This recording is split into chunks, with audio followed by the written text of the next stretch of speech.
Action. Materinya apa? Udah mulai belum?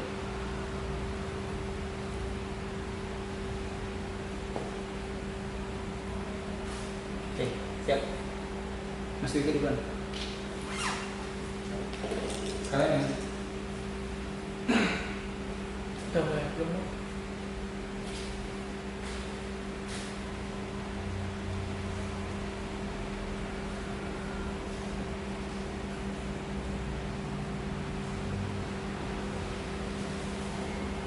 Udah.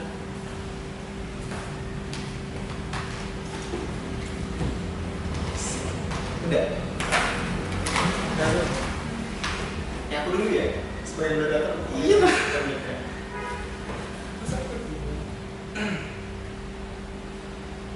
Aja. 1, 2, 3.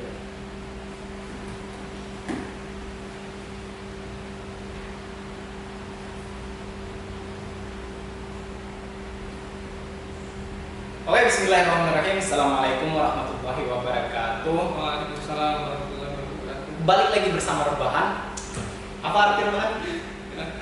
Rehatkan badan, dengarkan kajian. Oke, hari ini kita tidak seputarnya beda hari ini. Dan hari ini paling beda karena berdua. Berdua dan Oke, hari ini kita akan membahas sesuai yang ada di tema. Tema kita apa, Mas? Memahami tugas perkembangan usia 10 sampai 14 tahun. Ya, 10 sampai 14 tahun itu katakanlah remaja lah gitu. Oke, belum kenalan dulu ya. Mungkin yang di sini belum pada kenal, yang di Arab sana juga belum kenal kan gitu. Ya, perkenalkan saya Milton Tajri dan sebagai moderator di sini. Dan ini narasumber kita, Mas Dwiki. Wah, namanya sini. Oke, tanpa berlama-lama kita langsung saja berdiskusi. Ini bukan lebih ke diskusi ya. Jadi kita diskusi satu sama lain. Juga para penonton juga harus berdiskusi nanti. Dan kirimkan pertanyaan-pertanyaan yang menarik antara kalian semua. Mantap. Oke, saya silakan untuk narasumber untuk menjelaskan teori perkembangan konfederasi. Assalamualaikum warahmatullahi wabarakatuh. Waalaikumsalam warahmatullahi wabarakatuh. Alhamdulillahirabbil alamin wa bihi nasta'in wa ala ni'matin wassalatu ala asrofil anbiya'i wal mursalin wa ala alihi wa sahbihi ajma'in. Alhamdulillah, kita masih diberi kesempatan untuk sharing ilmu, dan harapannya bukan hanya sebatas nanti saya menyampaikan, tapi ada feedback yang teman-teman berikan, itu berupa pertanyaan atau berupa tanggapan, boleh. Alhamdulillah ya, kita untuk mensyukuri atas segala nikmat yang Allah berikan kepada kita semua sampai hari ke-18 ini ya. 18. Nah, hari 18 Ramadan ini kita masih diberikan kesempatan untuk mencicipi, dan mudah-mudahan kita sampai selesai di bulan Ramadan ini. Kita juga mudah-mudahan dapat satu malam yang malam itu bagus banget, karena lebih baik daripada 1000 bulan, yaitu malam Lailatul Qadar. Amin. Salam serta salam kita panjatkan kepada kekuasaan kita, teladan kita, murabi kita, Nabi Muhammad SAW, Allahumma shalli wa sallim. kepada keluarganya, sahabatnya, tabi'in, dan orang-orang yang senantiasa mengemban risalah beliau sampai sekarang. Ya, kali ini saya membahas tentang tugas perkembangan ya. Ini adalah satu teori tentang satu bagian dari psikologi. Cuman nanti saya kemasnya rada beda, karena dalam teori perkembangan yang saya sampaikan ini saya tidak akan merujuk ke teori orang barat ya, tapi akan merujuk ke persiapan akil balik. Dan nantinya akan berhubungan dengan beberapa hal berkaitan dengan fitrah. Fitrah. Sudah fitrah ya. Jangan fitrah. Bukan. Sudah fitrah. Ya, saya mulai saja. Awalnya mungkin ini rada serius ya, karena saya ingin kemasnya lebih serius. Karena ini bukan hanya main-main. Saya awali dengan definisi dulu. Tugas perkembangan. Ini definisi yang kemudian saya rombak. Sebenarnya definisinya tidak seutuhnya seperti ini. Saya rombak karena ini saya gabungkan dengan teori fitrah. Tugas perkembangan itu adalah tugas yang harus dilakukan oleh seseorang dalam masa-masa tertentu sesuai dengan fitrahnya, dan apabila berhasil dicapai maka mereka akan bahagia. Tetapi sebaliknya, apabila mereka gagal maka akan kecewa, dan perkembangan selanjutnya juga akan mengalami kesulitan. Jadi setiap fase perkembangan itu, mulai dari kita anak-anak, mulai kita balita, kemudian anak-anak, kemudian masuk fase selanjutnya, itu ada tugas perkembangannya masing-masing, dan itu harus kemudian kita penuhi. Jika kemudian kita tidak memenuhi itu, maka tugas itu akan tetap ikut di dalam diri kita, ikut sampai kita dewasa, kalau itu memang kemudian belum kita terpenuhi. Dan efeknya adalah ada beberapa kesulitan-kesulitan yang nanti kita hadapi di masa-masa selanjutnya. Begitu. Oke, saya jelaskan dulu. Sebenarnya kalau dalam teori fitrah itu, fase perkembangan itu dibagi menjadi 4. Yang pertama itu fase laten. Fase laten ini usia 0 sampai 6 tahun. Fase-fase awal balita dan kemudian menuju anak-anak awal. Itu fase 0 sampai 6 tahun disebut fase laten atau latihan ya. Kemudian ada fase praakil balik 1. Praakil balik 1 ini usianya dari usia 7 tahun sampai 10 tahun, ya kisaran anak-anak SD lah. Kenapa praakil balik itu rentannya 7 sampai 10 tahun? Karena kita itu kemudian diperintahkan untuk belajar sholat kan dari mulai umur 7 tahun ya, kita diwajibkan ya untuk latihan sholat kan dari 7 tahun. Dan kenapa 10 tahun batas akhir praakil balik 1? Itu karena usia 10 tahun itu usia yang wajib sebenarnya untuk orang tua kita atau guru kita itu memukul kita kalau kita tidak mau untuk sholat gitu. Terus preakhir balik 2, nah ini yang nanti akan kita bahas, yaitu usia 11 sampai 14 tahun. Dan fase selanjutnya itu pos akil balik atau fase akil balik sesungguhnya, itu dari usia 15 sampai ya seterusnya sampai kita mati. Sebenarnya kalau teori ini kita tidak terapkan dari awal, sebenarnya kurang pasnya, karena berarti kita sudah melewati 2 tahap yang kita lewatkan, yaitu pralatih dan kemudian praakil balik 1. Kalau kita bahas sekarang, berarti nggak masalah. Ini buat pengetahuan teman-teman, dan kemudian buat pengetahuan orang tua juga. Kalau misalnya ada orang tua yang menonton, kira-kira pada masa ini itu anak itu harusnya diapain, atau kemudian teman-teman itu harusnya lakuin apa biar kemudian fase perkembangan teman-teman tetap berlanjut. Nah, saya sebenarnya kan nyiapin slide PPT ya, ada 19 slide, tapi saya ringkas saja. Bismillah, kita bahas ya tentang praakil balik 1.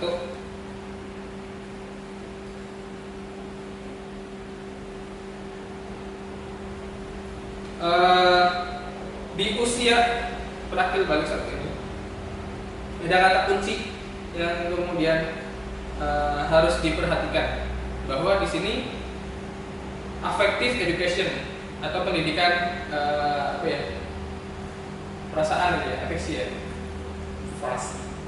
frasa. Aduh, ini saya coba serius nih. Gak apa. Fokus yang kedua yaitu emotion intelligence, kecerdasan emosional. Kemudian development. Apa itu development?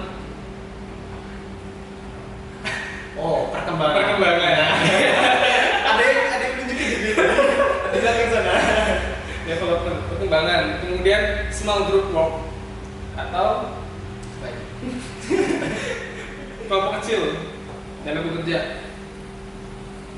Kemudian talent development atau bakat perkembangan. Nah, itu kunci fokus dalam masa ini. Karena dalam fase ini saya akan menyangkutkan dengan fitrah. Dalam bukunya saya pelajari. Di sini, ini bukunya nih, di sini, di depan teman-teman semuanya. Tebelnya segini. Ini judulnya sedikit promosi nggak apa-apa. Fitrah Based Education atau pendidikan berbasis fitrah. Di sini lengkap sekali. Saya juga belajar dari sini. Dalam buku ini fitrah itu dibagi jadi 8. Fitrah ya 8. Banyak juga ya? 8 banyak. Mungkin beberapa teman-teman tuh sering bilang gini, kalau usia mereka ya, usia 10 sampai 18 tahun ya. Kita masih usia. Saya ngaku saya udah lebih dari saya segitu. Saya masih semangat mereka. Iya. Kan bahwa seringnya bilang, Pak, kalau teman-temannya di sini ya, Pak, suka lawan jenis kan itu fitrah ya. Iya. Nah, benar. Tapi konteksnya itu hanya sebagian kecil. Dan sebenarnya fitrah itu masih luas. Karena fitrah itu keseluruhan dari diri kita yang kemudian sudah Allah instalkan ke dalam diri kita, dan tinggal kita mau mengaktifkan atau tidak. Kayak halnya di HP ini ya, di HP ini kan ada banyak software ya, yang kemudian kita install atau kemudian sudah ada pabrikan install di sini. Tapi kan tinggal kita atur aja software itu mau kita aktifkan atau tidak. Nah, sama juga dengan fitrah. Kita mau aktifin fitrah itu atau tidak? Ada 8 fitrah. Yang pertama itu ada fitrah iman, keimanan. Itu berhubungan erat dengan kemudian hubungan kita dengan Allah. Ya. Bahwa kita kemudian sudah beriman kepada Allah itu kan sebelum kita lahir ya. Masih ketika kita umur 4 bulan di kandungan, roh kita kan sudah berjanji bahwa tidak ada ilah selain Allah ya. Tidak ada sesembahan yang kemudian berhak disembah selain Allah. Cuman kan nanti prosesnya lingkungan kita yang kemudian mempengaruhi itu. Karena sudah dijelaskan dari Al-Quran juga bahwa sebenarnya yang menjadikan kamu itu Muslim atau Nasrani atau kemudian Yahudi itu adalah orang tuamu atau kemudian lingkungan. Kemudian fitrah selanjutnya itu ada fitrah belajar dan bernalar. Sebenarnya ketika kita belajar dan ketika kita bernalar atau berpikir itu sudah Allah gariskan ya, gimana caranya ya, sudah diinstal dalam diri kita. Kalau dalam hal belajar, saya sudah terapin di anak kelas 9 dan kelas 8 itu berkaitan dengan asesmen gaya belajar. Nah, asesmen gaya belajar itu sebenarnya adalah bentuk atau cara kita untuk mengetahui sebenarnya gaya belajar kita itu seperti apa yang kemudian sudah Allah instalkan ke dalam diri kita. Kemudian kita cari tahu aja lewat asesmen itu biar memuatkan. Kemudian fitrah yang ketiga itu Ada yang namanya fitrah bakat. Fitrah bakat. Fitrah bakat. Kemudian yang keempat itu saya sebutkan dulu ya sebelum saya jelaskan. Yang keempat itu ada fitrah seksual, seksualitas. Nah, ini bukan hal yang tabu ya, dan ini harus dipelajari karena ini persiapan untuk kalian menjadi dewasa atau kemudian menjadi akil balik. Kemudian ada fitrah estetika dan bahasa, keindahan, fitrah keindahan. Sebenarnya kita udah mencintai keindahan, cuman kalau keindahan kita di kamar kita kotor dan setelah hujan, nah itu lain cerita. Yang mencintai kita. Atau mungkin belum diasah di masa-masa sebelumnya. Jadi indah itu. Kotor itu indah. Itu enggak. Ya. Kemudian selanjutnya ada fitrah individual dan sosial. Dan yang terakhir ada fitrah jasmani. Ya.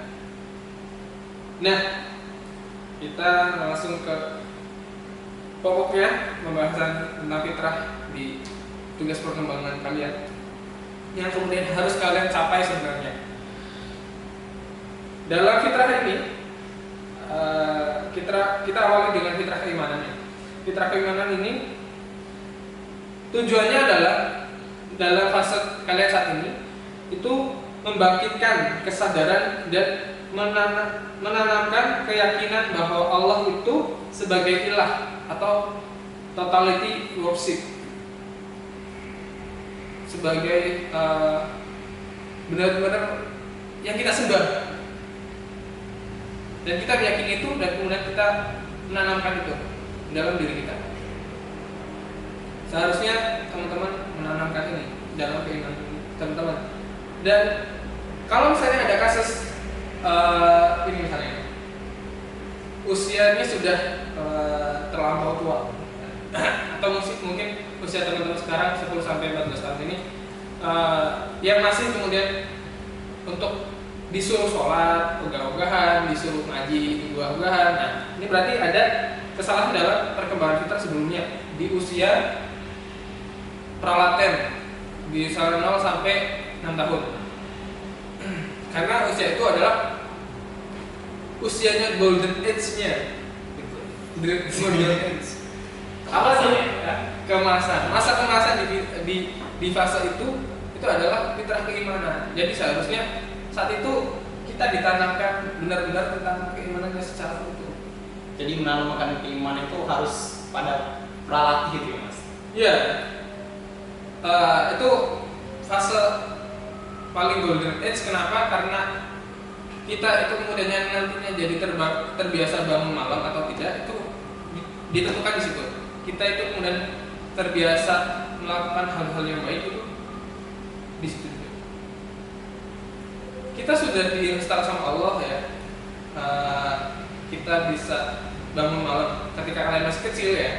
Pasti orang tua kalian akan sedikit kerepotan ketika di malam hari kalian itu terbangun. Sebenarnya kalau kemudian orang tua kalian menjaga kalian di fase itu tidak kemudian menyinggung atau kemudian sedikit menegur kalian, pasti itu akan terjaga sampai kalian dewasa.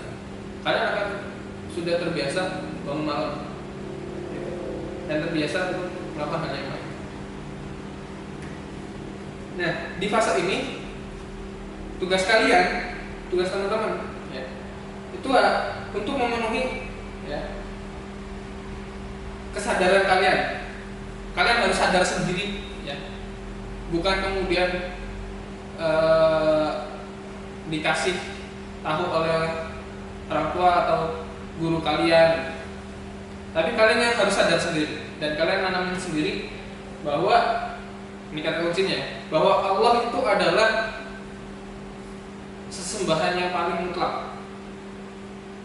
Bukan HP ya. Kalau kemudian udah waktu sholat kalian masih main HP, nah berarti HP itu masih sembahan kalian. Ketawa. Oh. Kalau kemudian sudah azan kok kalian masih mabar ya, main bareng kayak Benar sekali. itu berarti perlu dipertanyakan sembahan kalian itu sebenarnya siapa? Karena itu salah satu bentuk kalian mendoakan Allah. Indah. Nah, kemudian gimana caranya biar fitrah ini terfasilitasi ya oleh kalian? Kalian kemudian harus cari seseorang sebagai teladan, baik entah itu guru ataupun orang tua. Teladan dalam hal kemudian kebaikan ya, sholat, dalam ibadah dan dalam menyembah kepada Allah. Misalnya kemudian di sekolah kalian menemukan satu guru yang dia itu rajin banget beribadah, rajin tilawah di waktu kosongnya, rajin sholat, datang tepat waktu. Jadikan dia sebagai teladan kalian, jadikan dia sebagai inspirasi nyata kalian. Selain tentunya Rasulullah ya yang sebagai teladan. Dan cara selanjutnya itu konsisten dan ridho atas perintah dan larangan. Konsisten dan ridho, kuncinya itu konsisten dan ridho atas perintah dan larangan. Larangan dari apa? Dari kemudian apa yang sudah Allah tuliskan di Al-Quran. Konsisten dan ridho. Nah mas, kalau konsisten itu susah. Nah, gimana sih cara konsistennya sebelum lanjut? Cara biar konsisten ya. Kita sebelum kita konsisten, kita harus yakin dulu bahwa peraturan yang kemudian Allah buat itu untuk kita, itu sebenarnya untuk kebaikan diri kita sendiri. Ini adalah salah satu cara untuk memengaruhi pola pikir kita ya. Jangan sampai kemudian kita berpikiran bahwa peraturan itu dibuat hanya untuk menyusahkan, peraturan itu dibuat hanya untuk dilanggar. Itu pola pikir yang salah. Jadi sebelum kita konsisten, kita harus benahi pola pikir kita terlebih dahulu. Cara berpikir kita itu kita harus benahi. Anggap bahwa setiap peraturan, setiap perintah dan larangan itu tujuannya adalah baik untuk kita. Dan gak mungkin kemudian Allah itu kemudian memberikan peraturan dan memberikan larangan itu untuk menjerumuskan kita. Dan terkadang peraturan dan larangan itu adalah sesuatu yang mengenakan atau yang menyenangkan. Tapi yakinkan diri kita dulu bahwa itu adalah baik untuk kita ketika kita menjalankan hal itu. Setelah kita meyakini ya, kita harus kemudian try and error. Kita harus mencoba. Jadi tidak hanya sekedar meyakini saya tidak yakin itu, tapi kita tidak mencoba untuk melakukan hal itu. Kita tidak coba untuk menghindari apa yang larangannya Allah kemudian berikan kepada kita. Justru kemudian harus kita hadapi. Oh iya, ini kita nggak boleh seperti ini. Kita harus memaksakan diri kita untuk mau